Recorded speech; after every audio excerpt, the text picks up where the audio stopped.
1. The Call to Empire. The year is 1939. You are 15 years old, standing in the muddy rice paddies of your rural Japanese village, staring up at the endless blue sky. A silver aircraft streaks overhead, its engine roaring with the promise of modern power. In Imperial Japan, propaganda posters plaster the walls of your school, painting a glorious picture of the expanding empire. You don't just want to serve, you want to fly. You enlist in the Yokaren, the elite naval aviator preparatory training program. The acceptance rate is staggeringly low. Only the fiercest and most loyal are chosen. When your acceptance letter arrives, your family holds a quiet, solemn celebration. They look at you with immense pride, unaware of the brutal reality that awaits. You pack your meager belongings, board a train bound for the naval base at Tsuchiura, and watch your childhood fade into the distance. You are no longer a boy. You are property of the Emperor, destined for the clouds. 2. The Yokaren. Your romantic dreams of flying are immediately crushed by the brutal reality of the Yokaren. Training is a nightmare of relentless physical and psychological conditioning. You are stripped of your individuality, your head shaved bald, thrust into oversized canvas uniforms. Discipline is enforced through the spirit stick, a wooden bat wielded by sadistic petty officers. You are beaten for a speck of dust on your rifle, for blinking out of turn, or simply to harden your spirit. But the cruelty serves a terrifying purpose, to break your instinct for self-preservation. In the classroom, you memorize navigation charts, meteorology, and aerodynamics until your eyes bleed. You practice aerial combat maneuvers by running around fields with model airplanes, making engine noises, desperate to avoid the instructor's wrath. Slowly, the weakness is beaten out of you. You become a rigid, disciplined weapon, waiting to be loaded. 3. The Wings of the Empire. Finally, you take to the air. Your first flights are in a Yokosuka K5Y biplane, an unforgiving trainer painted bright orange. The wind howls in the open cockpit as you learn to loop, roll, and recover from deadly spins. Washouts are sent to the infantry in disgrace, so you push yourself to the absolute limit.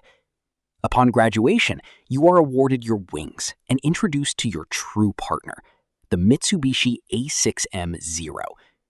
Walking across the tarmac, you run your hands over its sleek, flush-riveted aluminum skin. It is the most advanced fighter aircraft in the world, agile, heavily armed, and capable of impossible range. Climbing into the tight cockpit, the smell of aviation fuel and leather fills your lungs. When you take off, the Zero feels like an extension of your own nervous system. You are now a samurai of the sky, a member of the most elite and lethal naval aviation force on the planet. 4. The Outbreak of War. It is December 1941. You are stationed on the deck of an aircraft carrier churning through the freezing waters of the North Pacific. The mood is tense, electric. In the ready room, your commander unveils a map of the Hawaiian Islands. You are going to attack the United States. On the morning of December 7th, you tie a hachimaki headband around your flight helmet. The carrier deck pitches violently as you throttle up, your Zero roaring into the dawn sky. Hours later, the green mountains of Oahu break through the clouds. Below, the American fleet is asleep at anchor in Pearl Harbor. Flak begins to burst around you like black popcorn, but you dive through the smoke, your 20mm cannons shredding parked aircraft on the tarmac. The destruction is absolute. When you return to the carrier, the deck crews cheer. You feel invincible, convinced that Japan will rule the Pacific forever. 5. Rulers of the Pacific. For the first 6 months of the war, you and your comrades are untouchable. You sweep across the Pacific and the Indian Ocean, tearing through Allied air forces with terrifying ease. British Hurricanes, American P-40s, and Dutch fighters fall to your guns in flames. Your Zero outmaneuvers everything in the sky. Back at base, you paint kill markings on the fuselage of your plane. Morale is sky high. The veterans boast of their conquests, drinking sake and singing naval songs late into the tropical nights. You have become an ace, surviving dogfights through pure instinct and the unmatched agility of your machine. But behind the victories, a subtle danger is brewing. Japan is losing pilots, and they are not being replaced fast enough.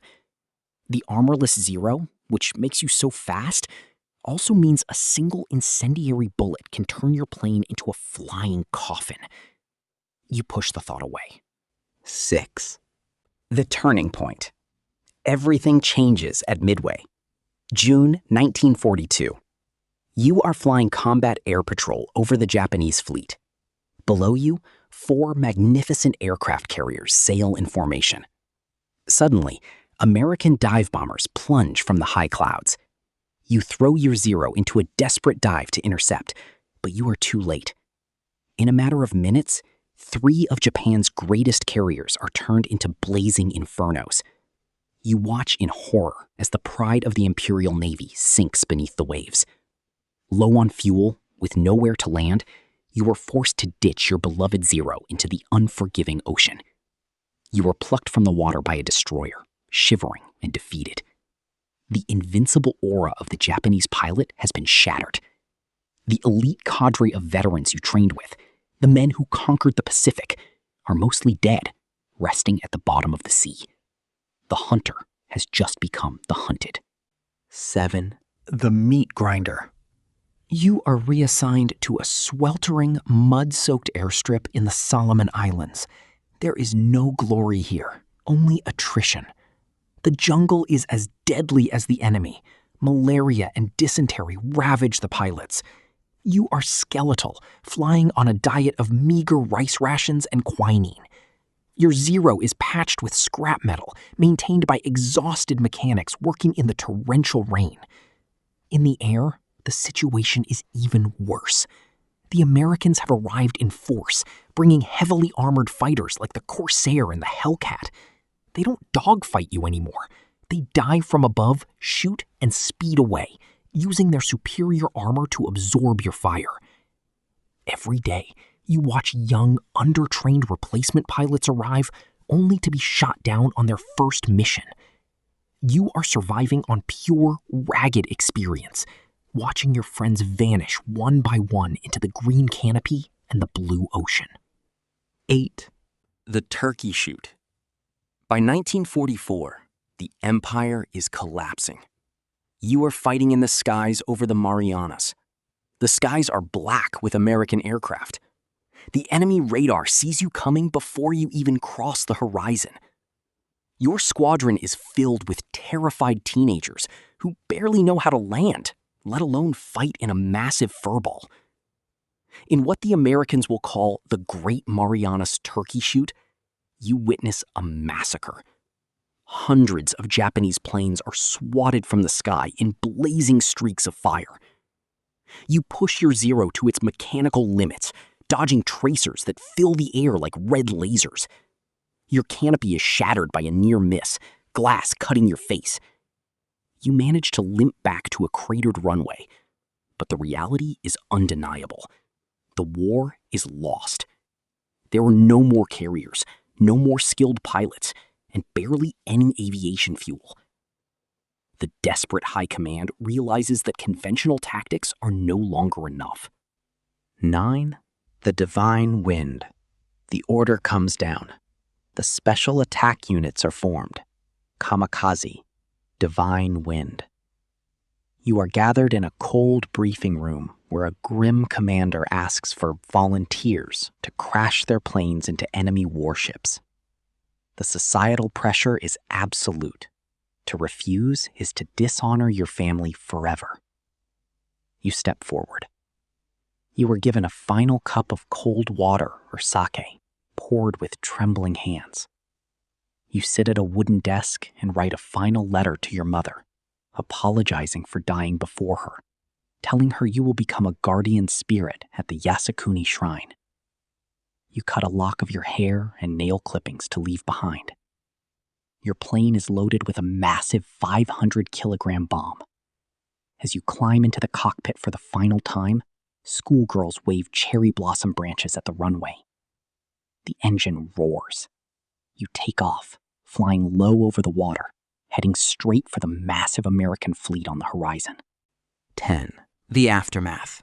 The sky above the enemy fleet is an apocalyptic storm of anti-aircraft fire. Tracers fill the air, ripping through the planes of your comrades. You dive toward the gray deck of an aircraft carrier. The flak is deafening. But suddenly, your engine sputters. Your fuel lines, damaged by shrapnel, fail. You crash into the ocean just short of the target, the impact breaking your bones and plunging you into darkness. You wake up days later in an American prisoner of war hospital, devastated that you failed to die for the Emperor. Months pass. The atomic bombs fall. Japan surrenders. You return home to a flattened, burnt-out Tokyo.